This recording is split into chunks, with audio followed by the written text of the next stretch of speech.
సుప్రియ తన తండ్రి వారసత్వాన్ని కొనసాగిస్తూ ఎస్ఎస్ క్రియేషన్స్ బ్యానర్ను మళ్లీ ప్రారంభించినట్లు వెల్లడించారు. ఈ సందర్భంగా ఆమె భావోద్వేగంగా మాట్లాడుతూ కేవలం 15 సెకన్లలో తమ కుటుంబ కథను చూపించాలని ప్రయత్నించామని తెలిపారు.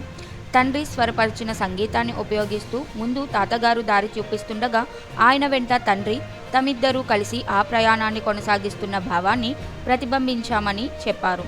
ఇక ఎస్ఎస్ క్రియేషన్స్ పేరుకు సంబంధించిన ఓ సరదా వ్యాఖ్యను కూడా ఆమె పంచుకున్నారు. ఒకరు చెప్పినట్టు మొదటి ఎస్ తనను సూచిస్తోందని, అది వైలెంట్ అని, రెండో ఎస్ తన అన్నను సూచిస్తూ సైలెంట్ ప్రొడ్యూసర్ అని నవ్వుతూ చెప్పారు. మా పాప పరిగెత్తే పాప, ముందు నడిపించే తాత, దాని వెనక మ్యూజిక్, గాయం నుంచి మా నాన్నగారు చేయించుకున్న మ్యూజిక్, ఇవన్నీ కూడగట్టి ఒక 15 సెకండ్స్లో మా కథ ఎలా చెప్పుకోవాలో అనుకున్నాను. అది అప్పుడు మొదలైంది.